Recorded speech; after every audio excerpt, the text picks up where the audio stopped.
malam ini insya Allah pembukaan tidak malam-malam, tidak lama-lama. Janjinya begitu ya.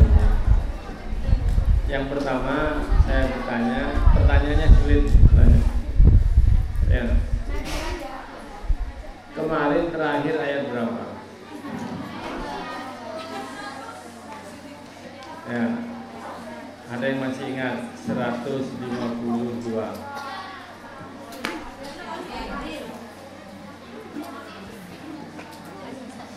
Ya.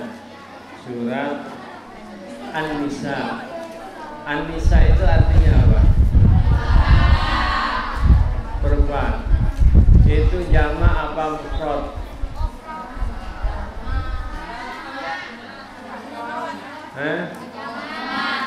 Jamak. Mufradnya apa?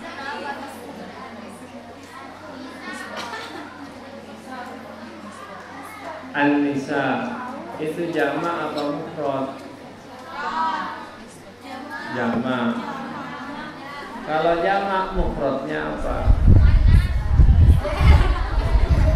An-Nisa tanda muannasnya mana? Alif sama? Perempuan itu alif sama. Setiap ada alif lalu hamzah itu perempuan. As-sama perempuan. Perempuan. Tandanya. Kalau niswatun itu artinya apa niswatun? Itu satu apa banyak? Mufrad apa jamak? Nisa mufrad apa jamak? Niswatun. Lebih perempuan mana? Nisa apa niswah? Sama. Sama-sama jamak. Pertanyaannya itu sama-sama jamak. Lalu kalau sama-sama jamak mufradnya apa?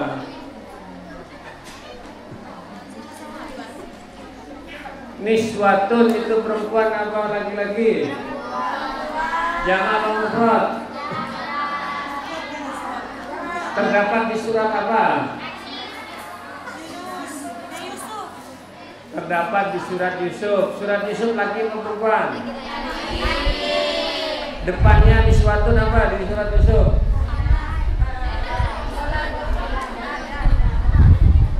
Wa qala niswatun. Nah, ini. Mestinya gimana mestinya menurut kita? Wa qalat niswatun. Nah, coba. Kenapa di situ wa qala niswatun? Niswatun itu laki atau perempuan? Niswatun laki atau perempuan? Qala laki atau perempuan? Cocok?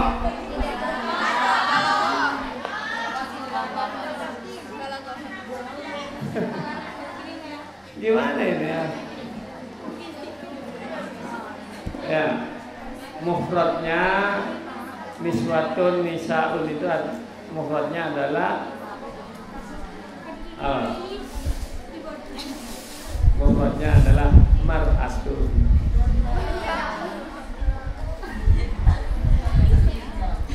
Jadi gitu. Jadi mufradnya niswatun itu mar'atun. Dia tidak ada lafaz satunya. Semua muannas itu jamak. Semua muannas itu jamak.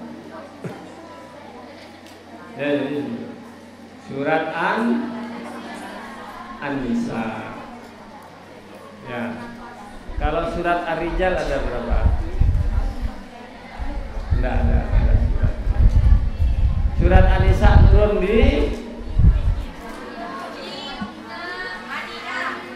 di Madinah. Surat yang turun di Madinah artinya artinya surat yang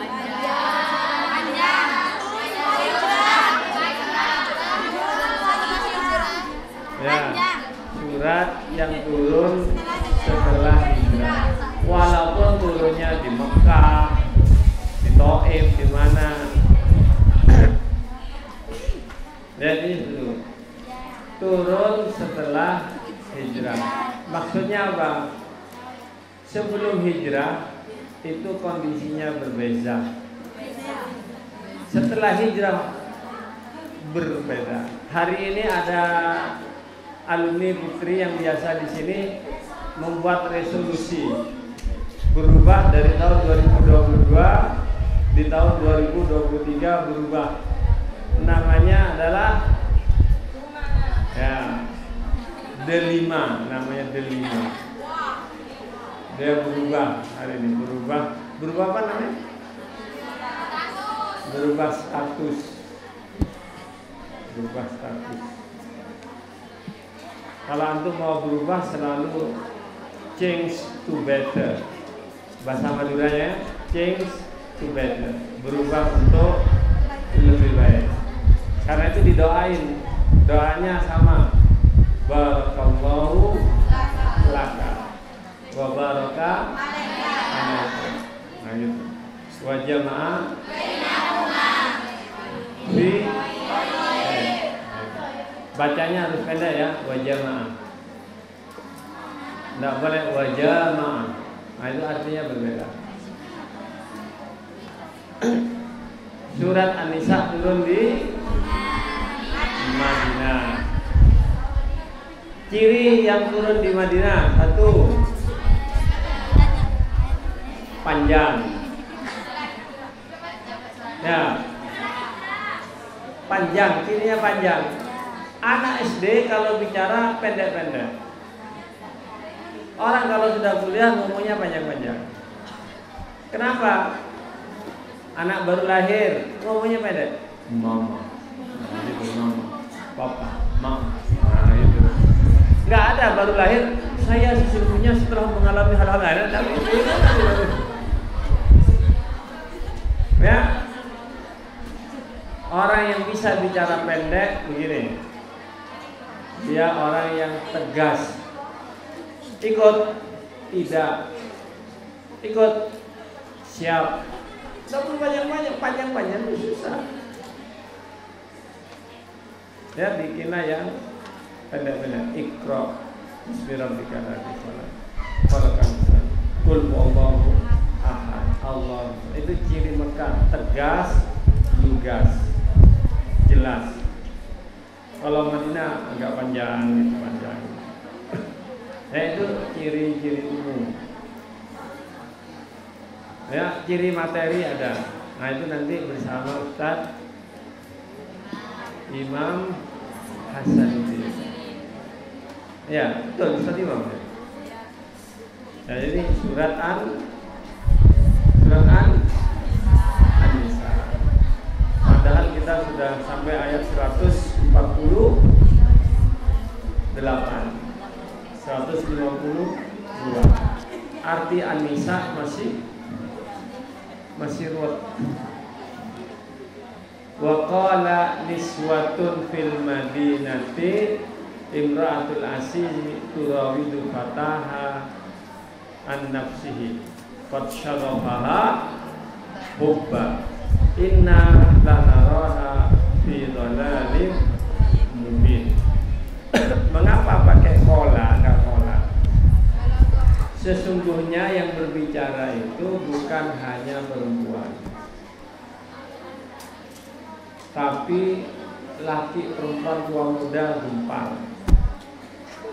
Ya, kalau ada misalnya ya sekarang ini ada petinggi negara, ya istrinya Pak Jokowi selingkuh, oh itu ramai semua orang ngomong. Tapi biasanya yang paling banyak ngomong adalah emak-emak, emak-emak itu. Maka disebutkan kepada niswatun. Kata niswatun hampir tidak banyak di Quran, satu aja. Kalau nisa banyak, nisa. Nisa itu begini, perempuan nisa, lawannya rijal. Tapi kalau sebagai saya adalah wanita, itu unta. Ya, unta lawannya zakar. Muannas sebagai wanita, tapi sebagai tokoh perempuan itu bisa gitu. Menggunakan redaksi lafaz yang berbeda. Ya, tolong kalau baca Quran dilihat sorofnya, kalau redaksinya berbeda nanti mengandung makna yang berbeda pula.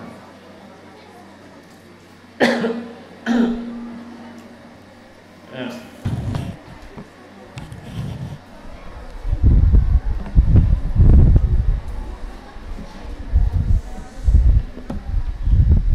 Kemarin ayat 100 berapa? Ada yang mau dinyatakan atau ditanyakan sebagai pengantar? Ya. As-su'al miftahul apa? Ngel. Pertanyaan kunci atau pintu ilmu. Orang yang banyak bertanya banyak menginginkan ilmu. Terlalu sering bertanya, kecil-kecil ditanya menunjukkan goblok. Dikit-dikit bertanya. Tapi bertanya pintu ilmu. Ya. Ya, apa? Oh, ini langsung benar ini. Enggak kelihatan.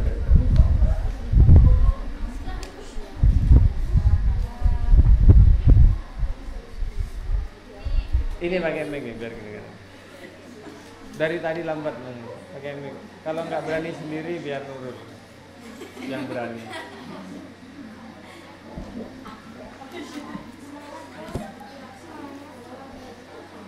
Ya. Dari Ibnu Mas'ud radhiyallahu anhu dia berkata, Nabi SAW pernah membuat suatu garis persegi 4 dan menggaris tengah di persegi 4 tersebut dan satu garis di luar garis segi 4 tersebut serta membuat beberapa garis kecil pada sisi garis tengah dan tengah garis tersebut.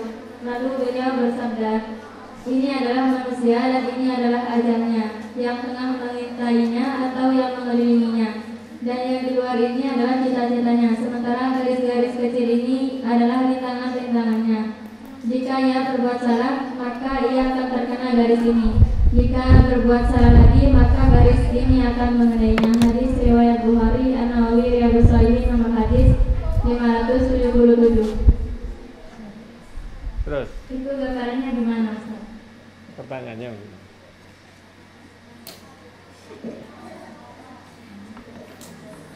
ya, paling sulit dari pelajaran di sini, ya, itu namanya masal. Apa masal? Contoh itu mislu. Contoh. Misal percontohan seperti masal. Masal artinya perumpamaan. Perumpamaan itu apa? Perumpamaan. Perumpamaan itu mensepertikan, mengumpamakan sesuatu yang tidak jelas dengan sesuatu yang jelas. Harusnya begitu. Mempersamakan yang dalam pikiran, yang makna dalam hati dengan sesuatu yang konkret. Nah, gitu. Kalau maknanya lebih jelas dari perumpamaannya, itu salah. Perumpamaannya harus lebih jelas daripada maknanya. Perumpamaan pertama di Quran, di surat apa? Perumpamaan pertama dalam Quran, surat harus surat Al-Baqarah. Ayat lembar, kalau Quran ini lembar kiri paling atas. Masaluhum kamasalil ladzi istawqada. Antum sudah tahu perumpamaan apa itu? Perumpamaan yang kedua apa? Au kasayyibin minas samai. Antum tahu perumpamaan apa itu? Perumpamaan apa? Ya. Jadi perumpamaan yang sebelumnya. Wa minan nas man yaqul amanna billah wa hum la yu'minun. Itu orang tidak jelas, bilang beriman tapi enggak. Gimana maksudnya coba? Jadi ini namanya tipe manusia ada 3. 1 mukmin, 2 kafir. 3 tidak jelas. Nah gitu. Lalu tidak jelas itu diartikan sebagai munafik. Tapi aslinya di ayat itu orang tidak jelas. Ngomongnya beriman, tapi nyatanya tidak. Ngomongnya memperbaiki, nyatanya merusak. Ngomongnya jadi gitu. Ngomongnya beriman sama orang mukmin, tapi nanti temannya orang kafir. Nah, orang tidak jelas. Di sini sholat isya, pulang ke kampung joget zikir. Lah ini Islam atau apa? Maka diberi perumpamaan. Perumpamaan orang kayak begini seperti orang, itu apa? Orang menyalakan api. Pernah menyalakan api?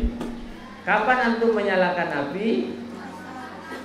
Kalau ini maksudnya malam hari, ketika camping, nyalakan api. Antum mau api itu apanya?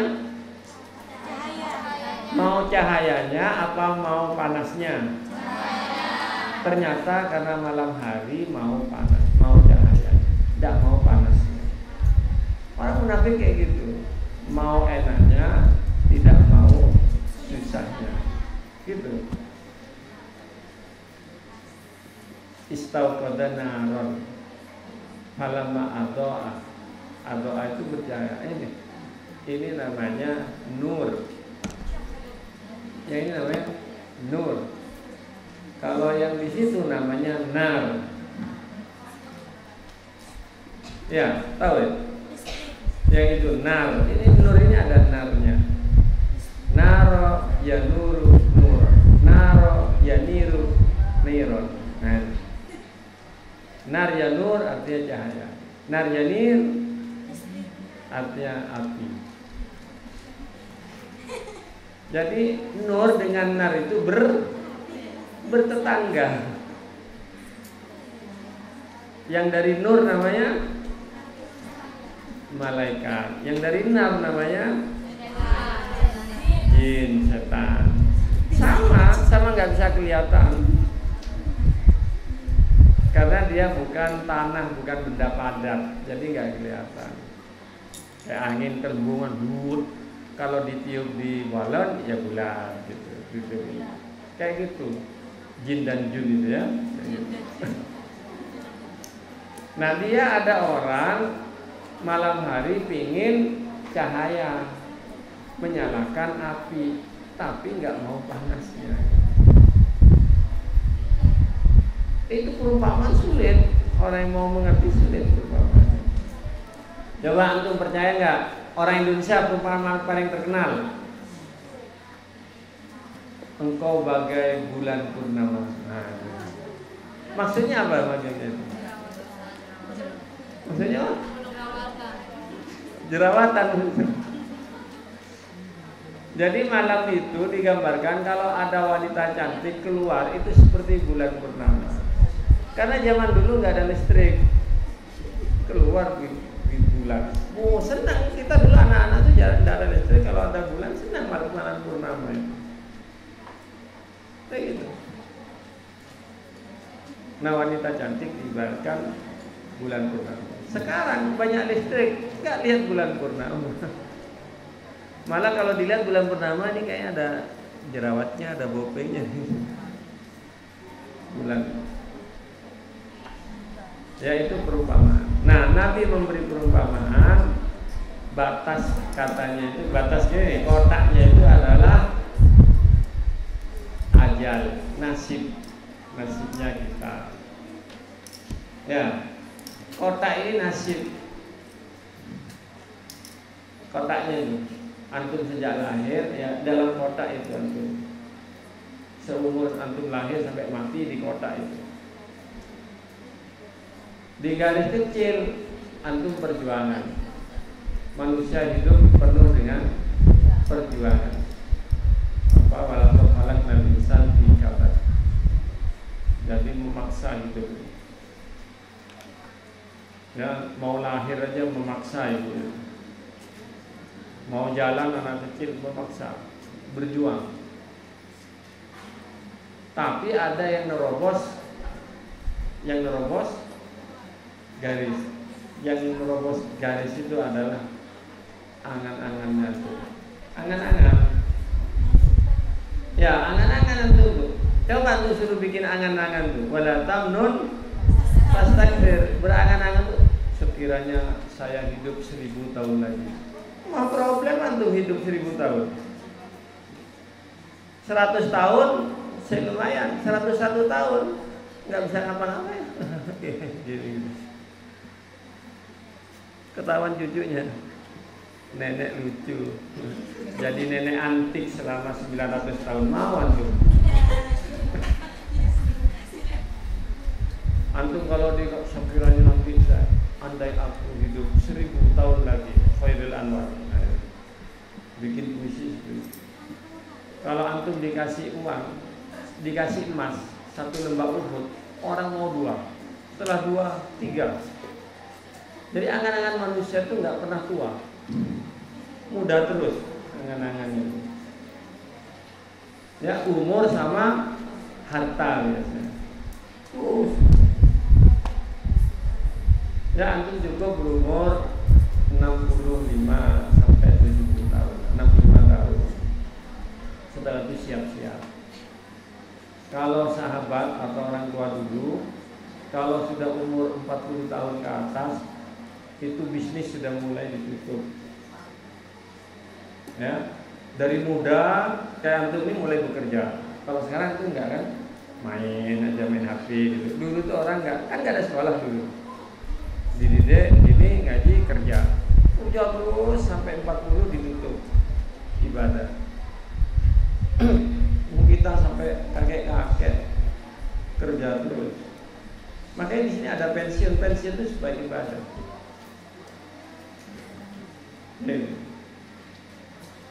Ya, jadi itu. Ya, garis kecil namanya apa tadi?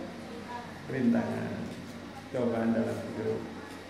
Garis keluar, angan-angan. Ya gitu manusia itu. Angan-angan.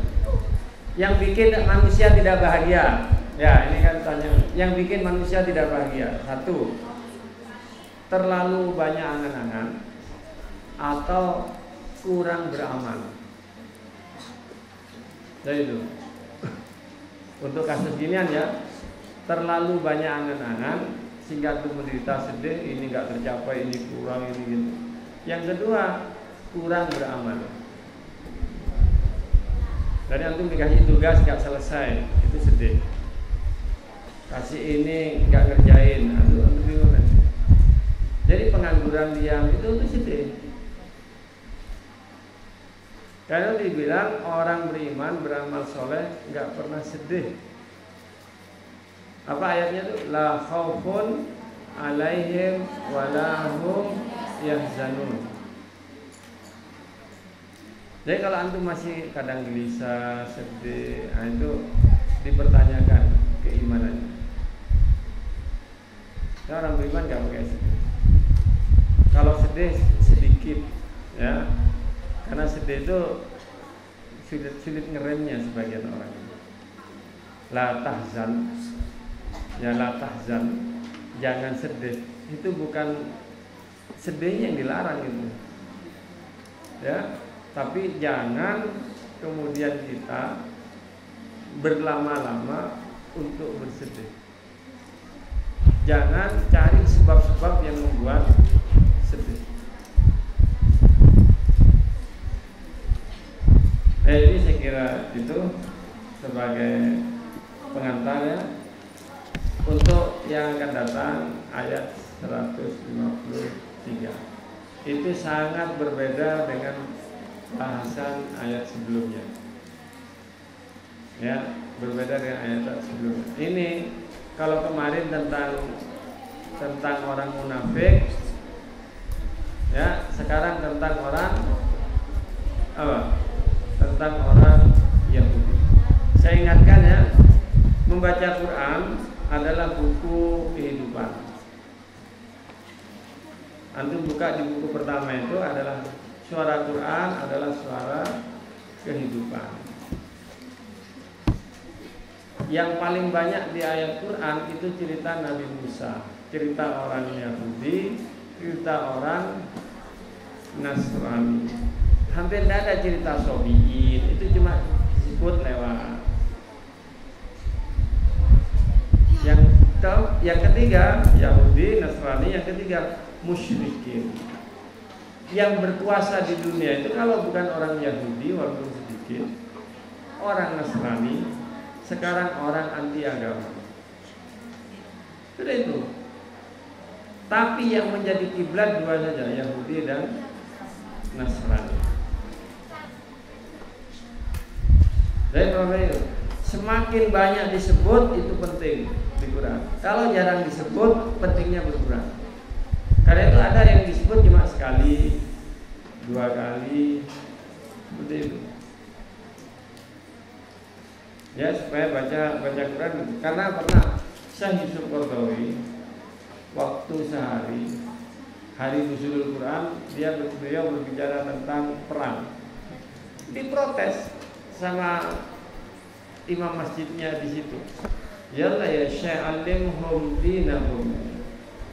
Ma ma'na din ya Syekh? Mada turid ma'na din? Ajarkan umat agamanya, ya, ajarkan sholat, puasa, zakat. Lalu ditanya sama Syekh Qaradawi, bab sholat, bab wudu ada berapa ayat di dalam Quran? Karena dia hafal Quran paling ada 3-4 ayat. Cukup di surat An-Nisa atau surat Al-Maidah. Idza kuntum ila shalah fasilu wujuhakum wa aydiyakum, itu sudah lengkap. Kalau perang ada berapa? Dia menjawabnya suar, bukan ayat, suar. Apa suar? Suar. Apa suar? Bersurat-surat. Belum ditanya tadi. Surah itu artinya apa? Surah. Surat Al-Baqarah, Al-Nisa. Surah itu artinya apa? Pagar. Kok bisa pagar ada di sini? Kok bisa ada pagar di sini? Nah, kalau kita nulis nggak ada batasnya, itu susah. Maka dibatasi. Surah Al-Baqarah sampai ayat dipagari. Pagarnya itu apa? Pagarnya surah ini. Pagarnya itu ada di Bismillah. Kalau sudah Bismillah berarti pindah surat. Bismillahirrahmanirrahim. Alif Lam Mim. Bismillah itu ayat keberapa? Ayat ke tidak ada. Antum baca di Quran, lihat di Qurannya itu tidak ada nomor ayatnya. Yang ada di nomor ayatnya itu cuma di halaman pertama, di Al-Fatihah. Itu pun ada yang tidak memasukkan Al-Fatihah. Bismillah itu bagian dari Al-Fatihah. Al-Fatihah itu ada 7 ayat. Lah itu Bismillah itu tidak masuk nomor 1. Nanti terakhir nomor 6 dan 7. Yang disepakati Bismillah itu masuk Quran, ya masuk ayat cuma 1. Di surat apa? Di surat 30 kan? Surat An-Nahl ya. Wa innahu bismillahirrahmanirrahim. Ceritanya siapa? Ratu Bilqis. Ya itu. Nah itu baru namanya Bismillah masuk ayat 30. Kalau yang lainnya Bismillah nggak ada nomor ayatnya. Bismillahirrahmanirrahim. Bahkan ada surah nggak ada Bismillahnya. Surah apa itu? Kenapa surat At-Taubah itu nggak ada Bismillahnya? Surat ke-9 nggak ada Bismillahnya.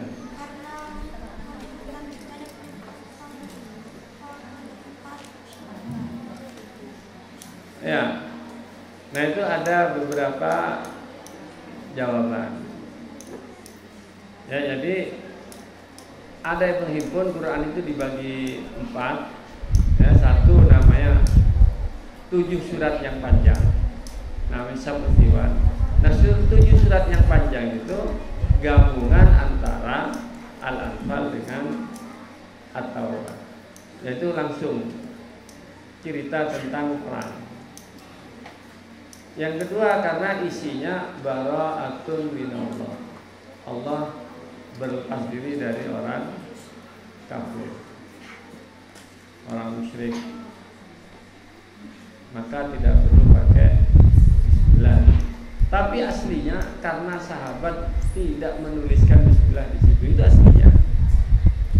Bedakan ya, kalau dalil asli itu karena maktub fil mushaf la yuktab fiha bismillah, tidak ditulis bismillah. Ya, itu dalilnya. Kalau ini penjelasannya gitu. Ya, surah itu pagar, jadi dipisah. Surah Al-Quran itu judulnya itu bagus-bagus. Antum pernah buka Injil? Pernah buka Injil? Buka Injil tidak pernah? Buka Taurat? Nah, Taurat itu surah pertama. Surah pertama itu Kejadian. Bingung Kejadian itu apa? Habis itu Bilangan. Habis Bilangan Ulangan. Nah, itu. Padahal judul itu harus jelas.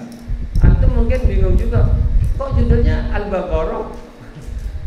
Baru buka Al-Fatihah, memang harus ada pembukaan. Itu preambul Quran itu Al-Fatihah. Semua Al-Quran sumbu bahasanya di Al-Fatihah. Kalau keluar dari Al-Fatihah salah. Itu aja. Jadi ada trio 5 itu Al-Fatihah, ya, trio 5 Al-Fatihah itu nggak boleh keluar dari itu. Apa 5 itu? Panca Al-Quran. Nah, yang Pancasila ya, Panca Al-Quran. 1. Allah, Alhamdulillah. 2. Alam, Alhamdulillah Rabbil Alamin. 3. Ibadah, Iyyaka na'budu wa iyyaka nasta'in. 4. Ayo, akhirat, ada akhirat di situ. Maliki Yaumiddin, akhirat. Yang kelima baru perjuangan dakwah. Jadi itu aja. Kalau ada organisasi ya nggak ada Tuhannya, PKI berarti. Ada kumpul-kumpul nggak ada akhiratnya, sekuler. Ada kumpul-kumpul nggak ada ibadahnya, ibadah toh nggak ada dunia, nggak ada alamnya. Nah, itu ada grup kita ada akidah ibadah aja, nggak ngurusi dunia. Salah juga, karena ada alam di situ. Nah, ini yang lepas dari 5 kata kunci.